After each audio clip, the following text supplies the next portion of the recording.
আরে জামাই বাবাজি,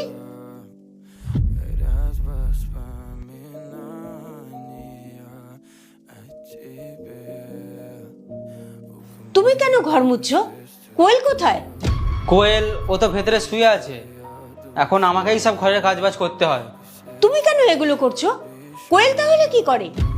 ও তো শুধু সারাদিন শুয়ে আরাম করে, আর আমি এখন ঘরটা মুছছি। এরপর ওই বাসনপত্রগুলো আছে ওগুলো মাজতে হবে, ঝাড় দিতে হবে। বাড়ির সব কাজ এখন আমিই করি। না জামাইবাবু, বোন তো এরকম করবে না। বোন তো আমাদের বাড়ির সব কাজই করতো। কোয়েল কোথায়? ওকে ডাকো তো। মা, এসব কি হচ্ছে? বুবাই ঘর মুছছে আর তুই ঘরে শুয়ে আছিস? আরে না না মা, আমিই তো সব কাজ করি। আরে বুবাই, তুমি এসব কাজ কেন করছো? আরে তুমি কি করছো? মা যখন এসেই গেছে তো মাকে সব সত্যি কথা বলো। লজ্জা পাচ্ছ কেন? মা, এখন বাড়ির সমস্ত কাজ আমিই করব।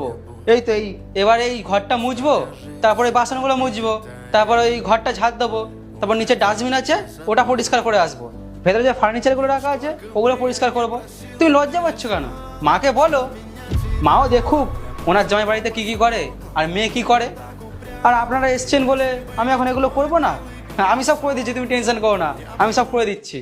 কোয়েল, এসব কি শুনছি? বুবাই ঘর মুছছে, বাসন মাজছে, রান্না করছে, কি ব্যাপার? আরে না না মা, সেই রকম কোনো ব্যাপার না। আসলে আমি ওই কাজের লোকটাকে বের করে দিয়েছি। ও খুব কিচকিচ করতো। বাড়ির সব কাজ আমিই করি।